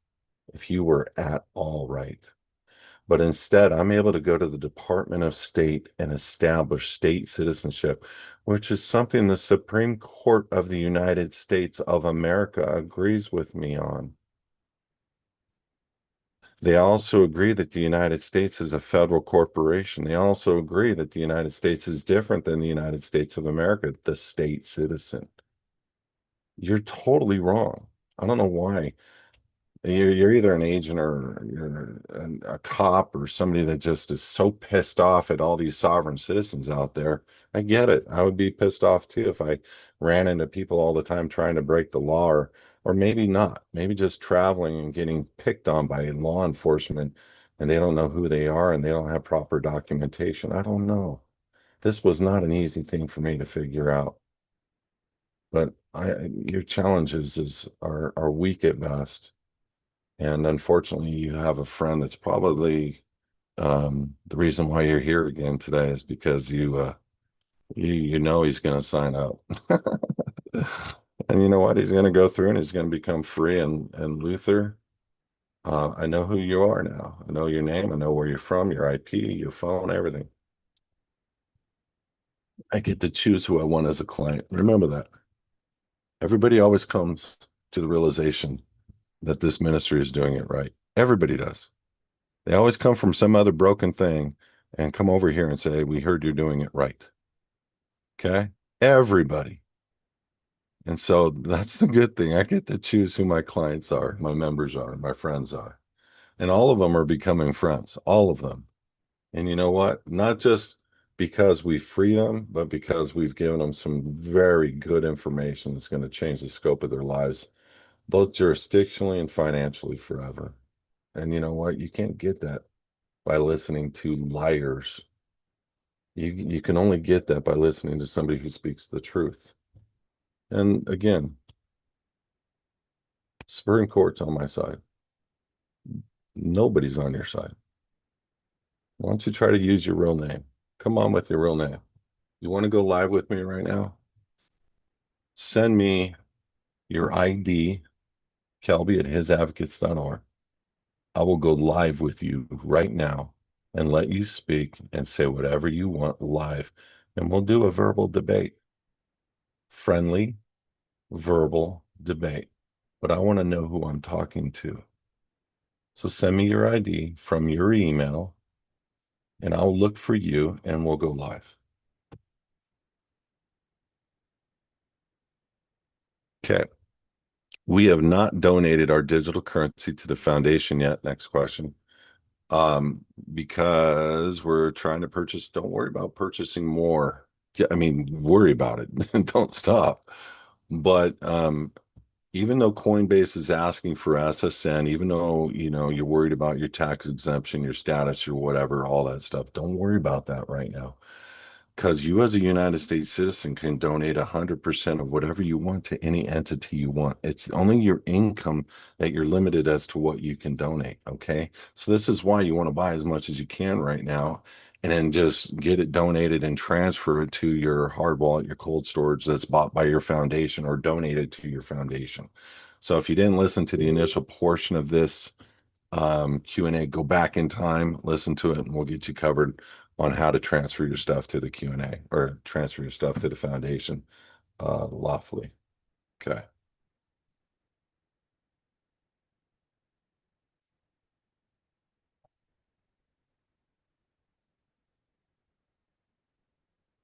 Next question. Here, hold on. Let me go back to again, guys. If you are existing LPP members, if I don't get to all of them today, don't sweat it. I know I talk a lot, but I'll get to them by Thursday, same time, 4 o'clock. Next question. They have kicked back the warranty deed. However, this is great to know about the state of Arizona. I just have to add exemptions, two choices. Exemption because it is being placed into a trust by the trustee. Can I use this? Number exemption description, a transfer from a person to a trustee or from a trustee to a trustee beneficiary with the only nominal consideration. I got what you're saying. Um, you're talking about the form that goes with the deed and why you're trying to not pay the tax or the transfer tax. There is a box like where it says in-house transfer trustee. Yeah. Don't worry so much about the box as why, because you can always come back and show that there wasn't the proper exemption requirement on the form, and the form isn't what is being recorded. The recordation is being done by the, just make sure you sign that form non-assumpts it. That's all I gotta say. But yeah, you can check the box, trustee for a trust or whatever you're operating on behalf of the beneficial interest, with only nominal consideration. That's fine too. Or if you can even do it as being conveyed as a gift to the trust. Just you're trying, I get it. You're trying to avoid the transfer tax. Um, so make sure you do it that way. And if you have any further questions, Ariel, we love you. So let me know if you need a private conversation. Okay. Next question. Yes. No, same part of the last one. Next question. Looking for information on affiliate programs. Okay. We offer affiliates 5% just for referring information people. And the uh you work directly with one of our sales people, you give a name, phone number. You just don't just send us anybody. You got to help us. You got to sell them as much as you can. And yes, we'll take it over. You're going to give them a couple videos, whatever enticed you to become an LPP member. But just go to hisadvocates.org. And then you're going to want to go to the top of the home screen. You're going to click on products and affiliate opportunity, the first one. Hisadvocates.org, products, affiliate opportunity. It's the very first one.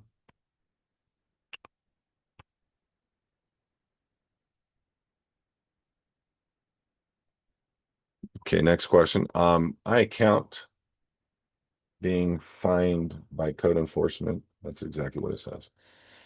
I'm not sure whom I need to notify and adjudicate or negotiate which codes I'm willing to accept. The most obscure is a policy that now claims the western Joshua tree must include a 50-foot setback or approval of an arborist. The title is in my living man name. I can appreciate that I want a quiet title to separate trust charitable organization. There are more details, but this is the conflict.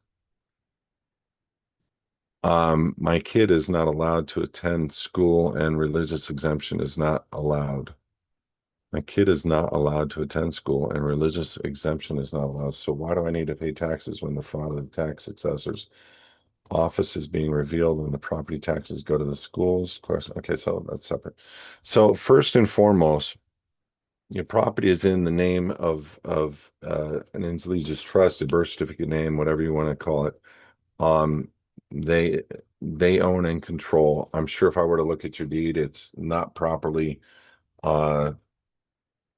meaning the recordation style, the vesting, everything is probably wrong, which is every deed in the world. So no, you're not a bad guy, Kevin. But the reality is a deed that's in a foundation and fee simple and recorded in the county, you can do whatever you want on your property, period. Go read the definition of fee simple. If the county agrees and records it into the county and it's in the name of a foundation, the county has no jurisdiction over the property. That's why we vest that way. We don't want to be under the jurisdiction of the county. Now, guys, look, it doesn't mean you're not going to get a pushback, but I'm telling you right now, everything is the contract. Everything is the contract. And if you're in a non-fee simple, you're a joint tenant and you're in the name of your birth certificate name, they own the property. You don't. They control the property. You don't. They'll fine you. They'll lien on it. They'll do all kinds of things.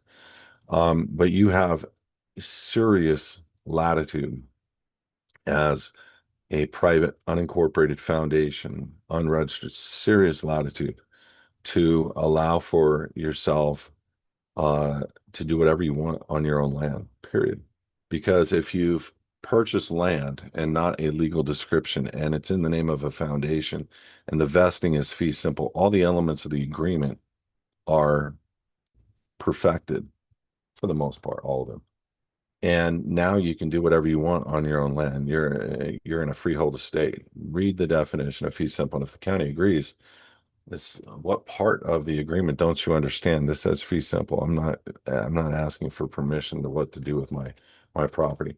There are some things that you got to consider, like, how much of a fight do you want to have? They always push back. Code enforcement always pushes back. But there's some things that I don't like have a product set for this for people. I give a lot of free stuff out for people that are dealing with code enforcement, ways that you can rebut the presumption of their jurisdiction and different things like that. And we've done it throughout the last 15 years. But everything starts with the agreement. Don't forget that. Super important. Um, I would like to continue on with the journey. What are the steps and what other services do you provide? Um,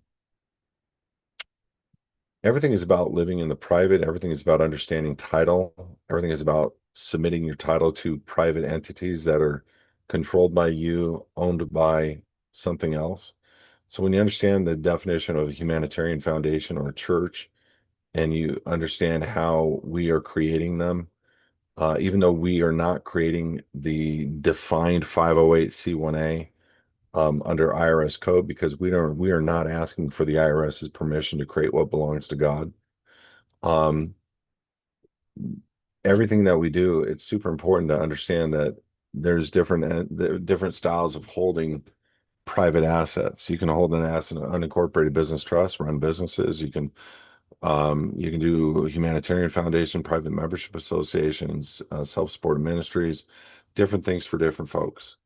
And deeds, super important. How you're holding your deed to your house, how you're holding your car title, how you're holding your children, who's the ownership of these various different things. Passports, as a state citizen versus a federal citizen, all those things are super, super important to understand. And we have products for everything that I just said. But the most important product that we offer is the living in the private. I'm going to say right now, listen, there's probably about 60 people, 70 people listening right now. Um, the living in the private program is probably the most important decision that you can make. If you give us a call, 844 his advo, 844 his advo, 844 his ADVO. Just type the equivalent on your phone. It's 447-2386, 844-447-2386. Get in contact with our sales team. We offer the ability for you to have $2,000 off the living in the private program, and I'll let them explain that to you. And it's pretty cool. And we accept every form of payment, pretty much. So I want to very much encourage people. This is the time. We're trying to get as many people handled as we can. This is the time. Um, I really want to help as many people as possible. And there's only so much that you can do for people, but we have really advanced our systems and we're in solid structures that allow for the security of our organization to um, stay in place. Our databases, we chose certain things that can't be punt. I mean, anybody can probably hack, but we've got a pretty secure system and we own it, we control it, we created it from the bottom up. We're not renting it from somebody else, things like that. Okay, next question. I'm considering a purchase. I need to know about the exemption from sales tax when purchasing by the foundation. Um, Purchase of what? If it's a car, you don't even need the foundation. You can put the car in the name of the foundation, give the tax ID number, tell them you don't want to pay the taxes on it. You're going to pick it up they're going to require a bill of lading. You can do that, find them online, fill it out, give it to them. They're going to require that you pick it up on the flatbed, then you tow it out of the state. And so I bought a car, got the MSO right on the car, right on the vehicle, and towed it home. And I took it out of the state of California. So I was doing what I was supposed to do and never registered it. And so I hold the MSO. State doesn't own it. State doesn't have jurisdiction over it. State will never have jurisdiction over it. I can drive it whenever I want, however I want, wherever I want. Um, they can take it, they can tow it, they can do whatever they're going to do. But bottom line is, um, I hold superior title than state title, and I don't have to give it over to the state to register for a lesser title. And when you hold the MSO lawfully, there is no jurisdiction over that vehicle. It doesn't mean they can't give you a ticket if you hold a driver's license. So there's a lot of variables and things to think about.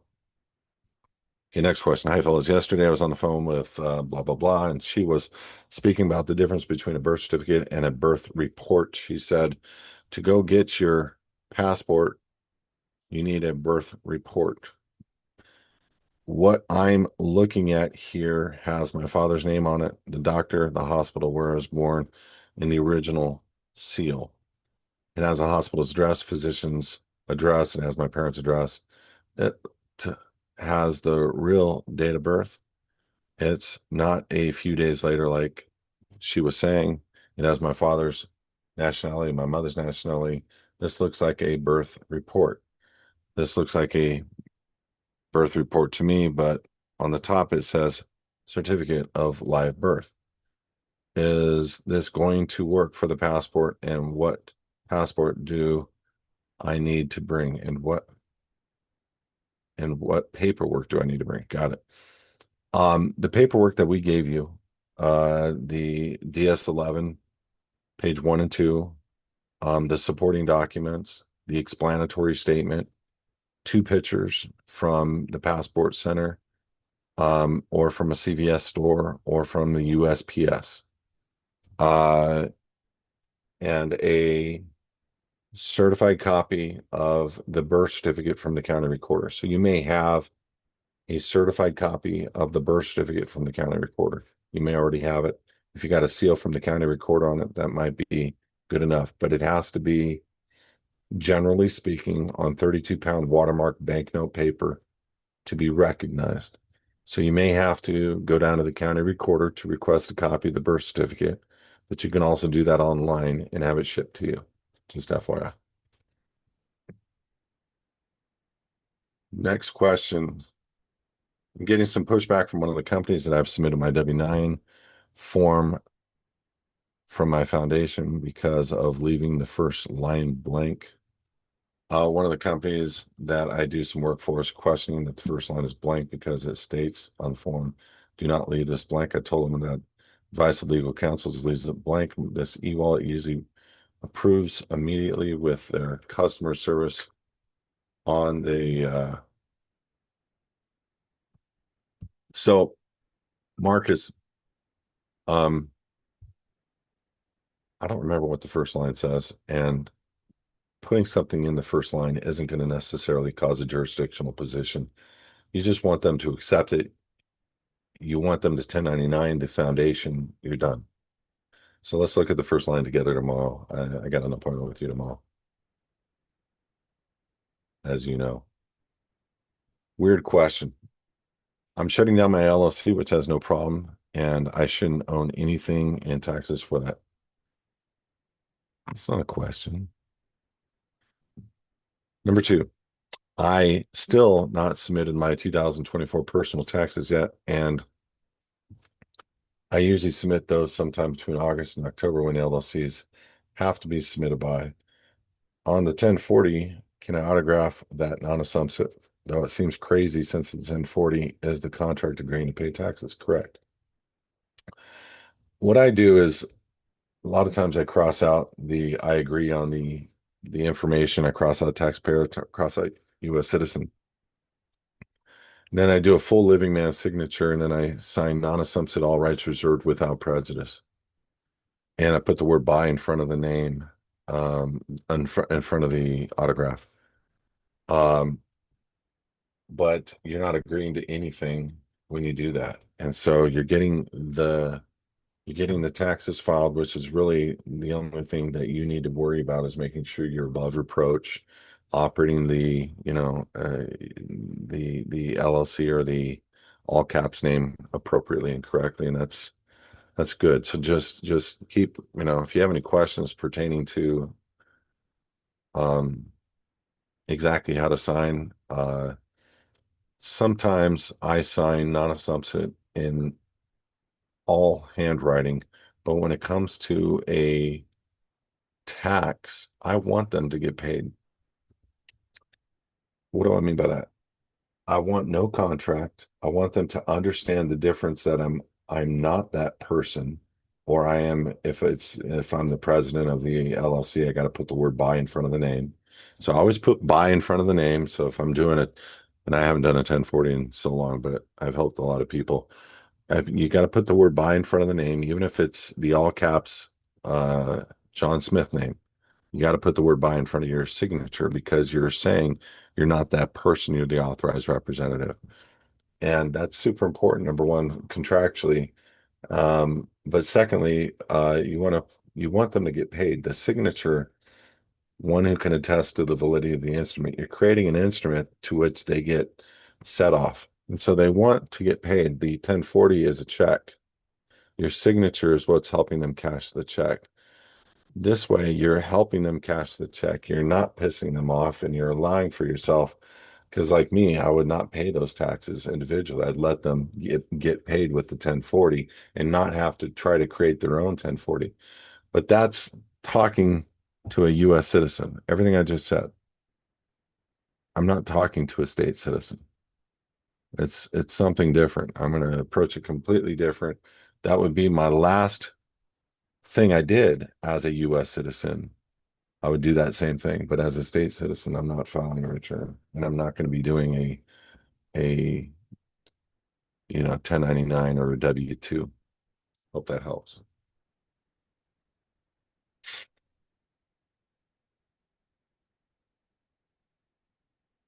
Okay, I'm gonna go back over here. Belinda, we opened up a foundation account at B of A online and we went to a branch to complete the signature cards. Banker said we completed everything electronically, so we left. Are we supposed to physically sign anything now? Something? No, you're good. You're good. We can always do an after the fact if you feel uncomfortable with what you agreed to electronically, but Belinda, I wouldn't worry about it. The style of the account that you have is super, super good. And understand that there's a lot of people that worry about putting socials on the account, how you sign on the account, and so forth. It's more important that you understand the jurisdictional implications of an agreement, and an electronic signature in a lot of cases is the end of the agreement that's going to matter is who is the account holder under, and it's the foundation. And the foundation has a tax ID number, and the foundation is not registered, so you're completely out of the jurisdiction, and you're fine. If you want, you can serve them with the constructive notice letters, attaching it to the account and making clear what you meant when you said U.S. citizen, and that would dot an I maybe. But you're never going to have to worry about that, is my point. Are there other ways to transfer donate crypto to the foundation than these via the asset transfer agreement or outright purchasing crypto with the wallet that was bought by the foundation? Just simply create a one pager donating it and get it notarized by you because you purchased it and then send it to the foundation. If you have a notarized donation receipt as the foundation that crypto was donated to you, I, Kelby Smith, hereby donate my crypto to XYZ Foundation. Here is the amount of crypto. Here is the name of the crypto. I'm sending it on this date to this foundation, wallet address number, da da da da da. Notarize it, you're gold. What is PXR? I have no idea. This is generally a Monday call. Yes, it is. I have till 5 as I'm currently going through my DeFi crypto course. What is the paperwork I need to take the PO to get my password? I already answered that. Okay, is there a simple checklist of how to purchase these ISO compliant currencies? It's not really a checklist. Uh, just get a couple reputable wallets, Kraken, Coinbase, um, and or Uphold on your phone, your cell phone. You're going to add your bank accounts. It'll walk you right through what you need to do. And then you go pick XRP, pick out your ISO coins, and you get them bought. Do it tonight. Um, don't waste your time. Do it tonight. And it's super important to get it done because when you're doing that, you'll end up with 1,000x gain in the next 4 to 5 years, max. Could be very much sooner. Could be in the next couple months, but I doubt it. The bottom line is it's not how you buy it. You can always donate 100% of whatever you hold to any charitable organization. You just got to create the paper trail and then and make it notarized so that now that charitable organization owns it and is tax exempt on any of the profits or capital gains.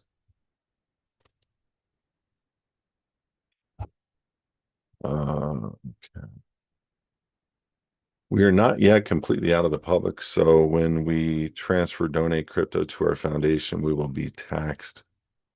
And by the way, Luther's still listening. Um,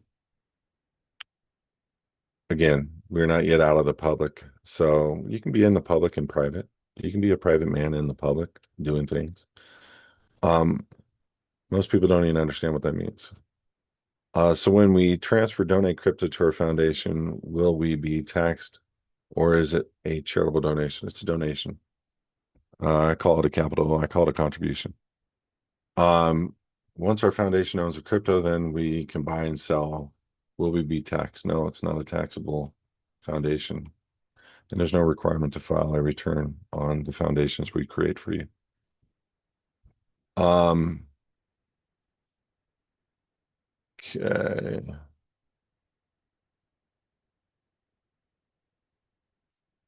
I answered Joey's questions past her time that she was able to stay on. I already answered her. Sorry, Joey. Next time. How do you know on what paperwork documents to sign non-assumpt? Sumpsit. ASSUMPSIT versus when it's not necessary. How do you sign non-assumpt on a digital autograph? Just do it. Um, I should really kind of hold a course, but on how to do it, but I've already done it like a lot.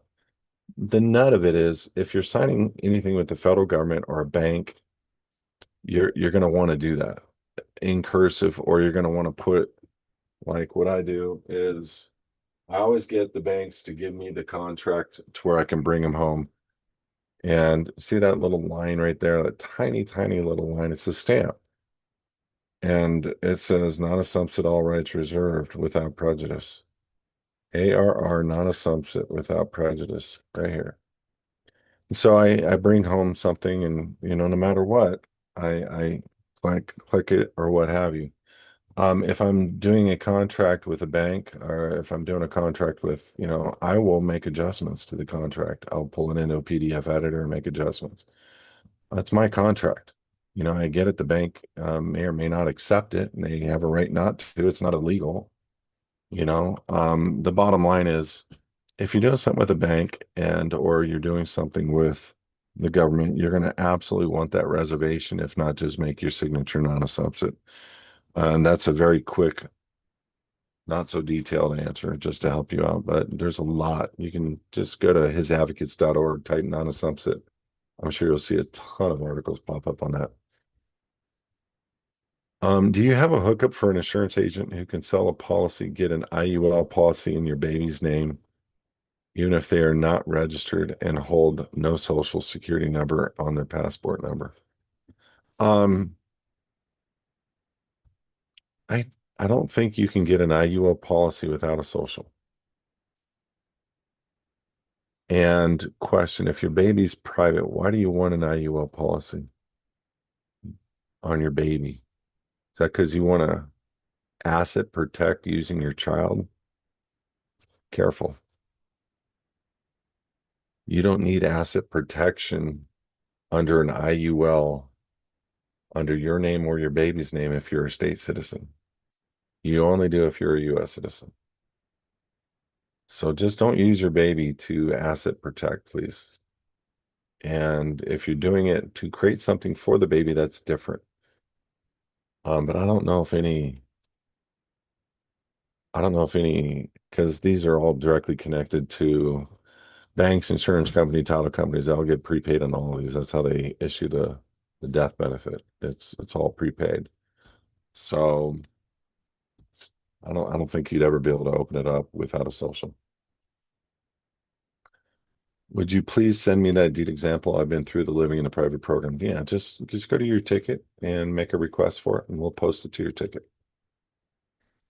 I have properties with mortgages, and can I put the deed in the name of the foundation? Yes. Are they likely to call the note due if I do that? I've never seen that happen, not once. And not all deeds have the acceleration clause, but especially when you're operating the foundation personally and it's not, you're current. They just want payments. I've done thousands and thousands and thousands of loans, and I've done thousands and thousands and thousands of foundations. I've never heard of it, never seen it. There is a contract that does exist, but I don't think it's going to be something they'd be able to pull off. And I bet you I can find case law to traverse that. Speaking of donations to the foundation, can you please provide a simple document or template that the foundation can use to our donees for their own tax deduction purposes as a U.S. citizen? Hey John, what we have something. If you're a client, just go to your ticket on living in the private. We'll post something to you, but you just go use AI and just say I need a donation receipt instead of calling it a donation receipt. Call it a contributions receipt.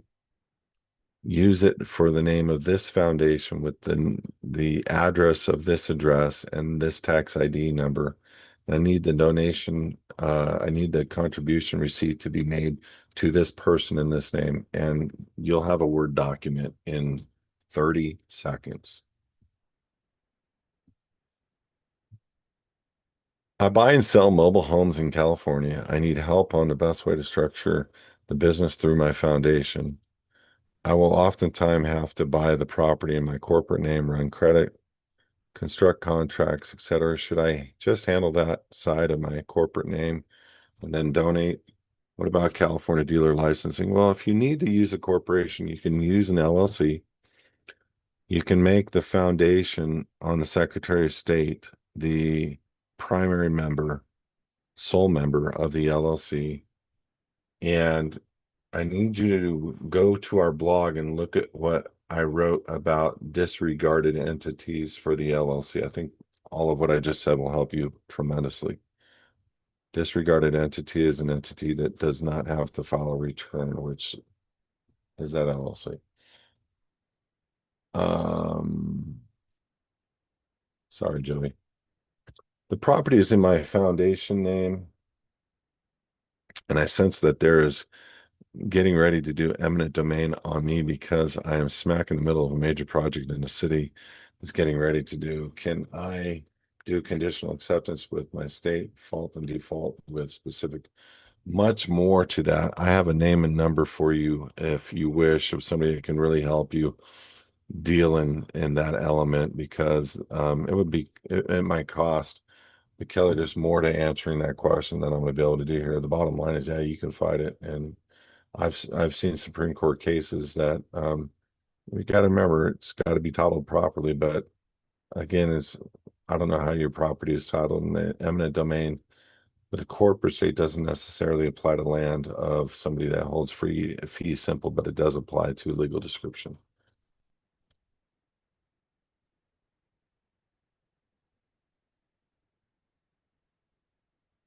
Uh,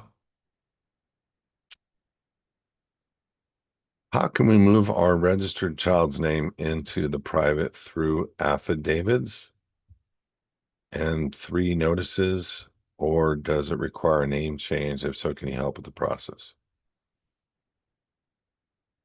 We help children all the time. It's what we do is a passport process on the kids, and we even do passports for children that don't have birth certificates. Next question. What do you recommend to provide proof of liability insurance for foundation vehicles? Ron, I don't, every now and then somebody tells me they can't get insurance. I'm like, stop trying to get commercial insurance. Just make the loss payee get normal insurance in your name. Make the loss payee the name of the foundation because the foundation owns the vehicle. So if one insurance company doesn't do it, find another one. They're out there. State Farm, AAA, they all do it. Next question. Which state, city, county laws applies to a state of the union citizen? Are we supposed to be self-governed, but many laws are unconstitutional? Well, um, look, that is the absolute answer to the question is the only law that applies to a state of the union citizen is something where a state citizen has harmed another individual, stolen, where there's an injured party, murder, robbery, rape, theft. And the Constitution is what determines due process, the Fourth Amendment. And so to answer your question, if anything to the contrary is happening to a state citizen who's gone through the process, he can absolutely exert his rights to a Fourth Amendment, right to a trial of a jury by his peers, right to a you know, to have a grand jury before he even receives a charge instrument. Um, but the variables I could talk about for the next 2 hours. The variables are the experiences that people who think they're state citizens and aren't are experiencing. The variables are people who are operating with one leg in and one leg out are dealing with. Variables are people that are getting charged for driving without a license and driving on a suspended license, driving cars that you don't have registered currently, giving cops reasons to pull you over. Might as well hang a box of donuts out your vehicle window. Come pull me over. There's so many variables to that question because that question, if just answered one way, yes or no, you have to be very careful with the people that you choose to follow. Um, and this is why I always tell people, look, don't believe a flipping word I say. For like the guys with fake names out there that don't believe a word I say, but do the research to try to overcome what I say or confirm what I say. And you're going to find that we're in alignment and you're going to confirm what I say. And the Supreme Court, which there's no higher law in the land, is going to determine that I'm correct. But law enforcement are not being trained in that form or that fashion. So we have to think about that. And I don't want to put people in a predicament, which is why I say, let's recontract your driver's license, which is why I say, let's get you a passport. I mean, I have a passport in my wallet and very much, I'm did it. This is brand new passport. This is my fourth go around as a state citizen. Um, Proud of it. I might get challenged by law enforcement. That doesn't apply to whether or not what you ask applies or not. He doesn't know I'm a state citizen, and if I tell him, he's going to convert in his mind initially, sovereign citizen, and then I got to go down that road with him. And so this is why we created the structure that we did, so that we're not driving without a license today. Now, I think coming in the next couple of years, um, they're going to consider everything hate rhetoric. In the UK, you're not allowed to worship Jesus publicly. You're not allowed to pray publicly, but you can worship Allah. You can pray to Allah publicly, and and that's a problem. That's an absolute problem because they have rights over there that are being thrashed on. Well, trust me when I tell you, it's coming here, and it's going to come here in a big way. Um, Remember what I said, 2027 is the year that the one world order is it is what it is. The one world order is going to come. And I believe the Bible is going to play out in a different way that a lot of people think. But your question can go to so many different thought processes of what sovereign citizens have had to go through because they didn't have their paperwork done properly, or because they had an attitude with law enforcement. Guys, look, there are some law enforcement officers out there that deserve to get their butts whooped. There's some law enforcement officers that deserve the electric chair, quite frankly. But there's some good ones too. And it's our job to learn how to speak truth to them. And yeah, they're gonna, it's not your job to debate them on the side of the road. And it's not your job to think that you're a sovereign when you're driving a car that's registered. You know what I mean? Or you're driving a car with no tags, or you have an expired license. I mean, it's an absolute joke when I see these people, and the cops are just going to pull it right up out of their system. Well, you got an expired license? No, I don't. That's been, you know, it's unfortunate, but a lot of people don't really realize what to do in this scenario. Can you be a state citizen and have a license in your wallet? The answer is yes. Who's the license actually applied to? At the ends leads to trust. Are you the trustee or are you the beneficial interest? If you're the trustee, you're the surety, you're the collateral. They got you. If you're the beneficial interest and the state is no longer the beneficial interest, it's a different picture on that trust indenture. You're not the liability. The point I'm trying to make is there's knowledge.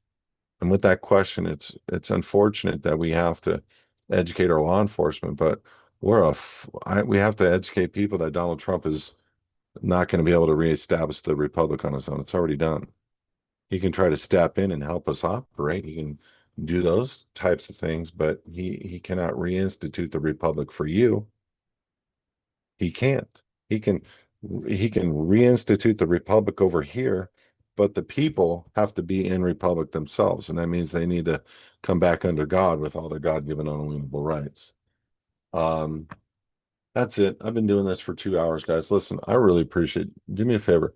Send to your friends the link on this video. Get them to watch. Get them to start to digest, come into an understanding of getting questions and answers done. Super important when I get this book going in a few days. I'm going to hold a video out on the book. I'm going to talk about some key points in the book I think you're going to really want to read. I'm very much looking forward to helping you guys out. I will be doing another Q&A on Thursday, 4 p.m. Pacific. Um, God bless you guys. Anytime I don't finish up the questions, just know that the questions in the grab them out of here, copy them right now, the questions that you posted, and send them either to support@hisadvocates.org or hang on to them until Thursday, 4 p.m. I promise I'll get them addressed. But God bless you guys. Thank you for coming and learning, and I'm sorry we have people out there that are new to this and they don't really understand the difference of what the Supreme Court has already determined. But I can't wait for the book to get out, because the book, there isn't anything in the book I can't prove. And that isn't substantiated by some ruling, some case, some judge, some whatever. So God bless you guys. Hopefully next few days we're going to get that thing lit, and it's going to get out there and everybody's going to have this little craze over it. I just want to see people free, and I want to see people mentally free more than anything. But that's the hardest part, is to realize we're more mentally prisoners in our life, and we don't really understand what true freedom is under God, and we don't understand what we have here. And a bunch of people arguing about this and arguing about that, and you're not allowed to do this, and you're not allowed to do that. Whatever. God bless you, man. It's it's uh it's 100%. We're blessed, and we're going to see ourselves through this, and God will be reigning here, and it'll be for 1,000 years. And you watch the people that are punished through this tribulation period or whatever's coming. It's going to be people that are in the jurisdiction of that whole structural organization. The people that will not partake in the woes, Revelations 18, 4, 5, and 6, are the people that are free and under God and don't give their tribute to Satan and his workers. God bless you. Have a great week. I'll see you Thursday.